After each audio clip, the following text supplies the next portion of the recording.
কারণ আমার আপনার ব্রেন ঠিক আছে। আর এই ব্রেনের উপরে ভিত্তি করে আল্লাহ রাব্বুল আলামিন আমাকে আপনাকে আশরাফুল মাখলুকাত হিসেবে স্বীকৃতি দিল। আর এই ব্রেনের উপরে মানে আল্লাহ রাব্বুল আলামিন আমাকে সামান্য মুহূর্তের জন্য দুনিয়ার বুকে পাঠাইল। আজকে থেকে 100 বছর আগে আমরা এই জায়গায় যতগুলি মানুষ বসে আছি, কোন মানুষ এই জায়গায় বসা ছিলাম না। আজকে থেকে যদি আবার 100 বছর পরে যাই, 100 বছর পরে আজকের যে মানুষ যে আয়ু, মানুষ যে বাঁচে, সেই বাঁচার উপরে ভিত্তি করে আমরা বলতে পারি এই জায়গায় যতগুলি মানুষ বসে আছি, 100 বছর পরে কোনো মানুষ এই জায়গায় বসা থাকবো না। 100 বছর আগেও ছিলাম না, 100 বছর পরেও থাকবো না। তাহলে কিন্তু সামান্য একটা মুহূর্ত নিয়ে আমরা এই দুনিয়ার বুকে আসছি, কারণ হাজার হাজার হাজার বছর হয়ে গেছে এই দুনিয়া সৃষ্টি হয়ে গেছে। তাই আল্লাহ রাব্বুল আলামিন দুনিয়ার বুকে ছেড়ে দেওয়ার সাথে সাথে পবিত্র কোরআনে হুজুর পাক সাল্লাল্লাহু আলাইহি সাল্লামের প্রতি কিছু বিধান দিয়ে মানুষকে বলে দেয় যে এই দুনিয়ার বুকে তুমি যাইয়া বলবা যে আয়াহসাবুল ইনসানু আইয়ুতরাকা সুদা, যে এই দুনিয়ায় যাওয়ার পরে মানুষ যেমন ইচ্ছা এমন ভাবে চলবে, তারা কি মনে করবে তাদেরকে এমনি এমনি ছেড়ে দেওয়া হবে? আমি আপনি বলতেছি আমি ইমানদার, আমি আপনি বলতেছি আমি মুসলমান, আমি আপনি বলতেছি আমি আল্লাহ রাব্বুল আলামিনকে ভয় পাই, আমি আপনি বলতেছি আমি নবীর আশিক, আমি নবীকে মহব্বত করি, কিন্তু এই কথা করার জন্যই কিন্তু শেষ হবে না। কাল কিয়ামতের ময়দানে আল্লাহ রাব্বুল আলামিন নিশ্চয় নিশ্চয় আমাকে আপনাকে পরীক্ষা করবে। পবিত্র আনকাবুতের 2 নম্বর আয়াতে বলতেছে হাসিবান নাসু আইয়ুতরাকু আইয়াকুলু ওয়া হুম লা ইফতানুন।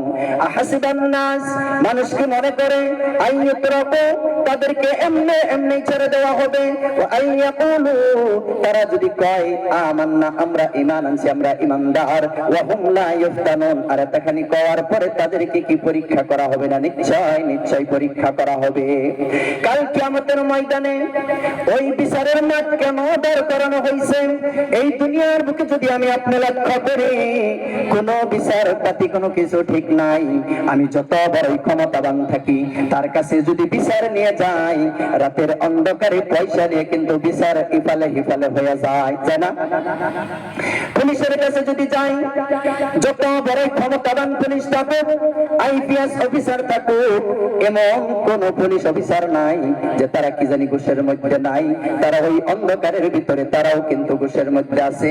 আমি যদি সুপ্রিম কোর্টে যাই, আজকে যদি আমি যদি একজন মানুষ মার্ডার করে, আমার দেখা গেল সমস্ত ব্যয় বিচার করে ওই জজ সাহেব আমাকে আদেশ দিল যে এই মানুষ একজন মার্ডার করার জন্য এনাকে ফাঁসি দেওয়া হোক।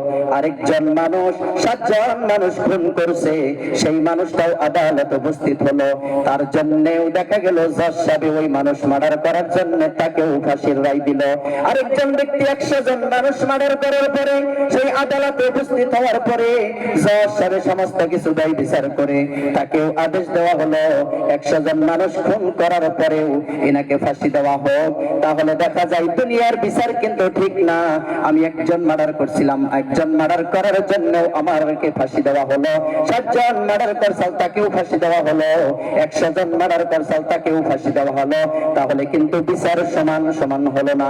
আর এই দুনিয়ার বিচার সমান সমান না, এই দুনিয়ার বিচার ঠিকঠাক না, যার জন্য আল্লাহ রাব্বুল আলামিন পবিত্র কোরআনে বলতেছে ওয়াল ওয়াজনু ইয়াউমা ইযিনিল হক, কাল কিয়ামতের ময়দানে মানুষকে হকের উপরে ভিত্তি করে বিচার করা হবে।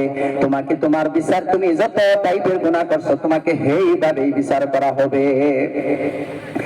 আল্লাহ রাব্বুল আলামিন পবিত্র কোরআনের এই দুনিয়ার বুকে মানুষ পাঠানোর পরে বিভিন্ন কথা দিয়ে মানুষকে পাঠাইলো। আমি ভারতবর্ষে যেমন চলাফেরা করি, আমি যেমন লাইসেন্স ছাড়া গাড়ি চালাইতে পারি না, আমি যেমন হেলমেট ছাড়া গাড়ি চালাইতে পারি না, এই নিয়ম নীতিগুলা যেমন আমার জানার দরকার আছে। এখন আমি হেলমেট ছাড়া লাইসেন্স ছাড়া আমি এক জায়গায় বাইক নিয়ে গেলাম, আমাকে পুলিশে ধরলো। আমি যদি বলে যে আমি জানি না হেলমেট ছাড়া চলা যায় না, আমি জানি না লাইসেন্স লাইসেন্স ছাড়া চলা যায় না, আমাকে ছেড়ে দেন। এটা কিন্তু পুলিশের পক্ষ থেকে মেনে নেওয়া হবে না, কারণ এইটা এই ভারতবর্ষের সমস্ত মানুষের জন্য আইন জানা জরুরি। ঠিক যেমন ভারতে বসবাস করার কারণে ওই ভারতের সংবিধান আমাকে মানা জরুরি। আমি জানি বা না জানি সেইটা আমাকে বুক করতে হবে।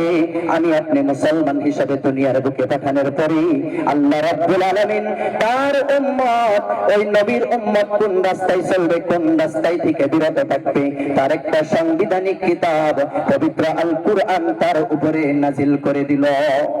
সমস্ত রাস্তা দেখিয়ে দিছে, আমি আপনি বুঝতে পারি, সমস্ত কিছু জানতে পারি। তাই এই সমস্ত কিছুর উপরে ভিত্তি করে দেখা যায় আল্লাহ রাব্বুল আলামিন পবিত্র কোরআনের আরেক জায়গায় বলতেছে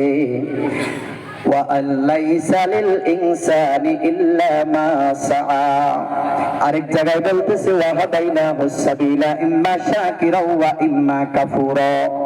যে এই দুনিয়ার বুকে আমি মানুষদের ছাইড়া দিলাম, মানুষ জানি বিভ্রান্তি করে না, কারণ এই দুনিয়ায় কোন রাস্তা ঠিক, কোন রাস্তা ব্যাঠিক এটা প্রথমে বোঝার জন্য আল্লাহ তাআলা কি দিছে,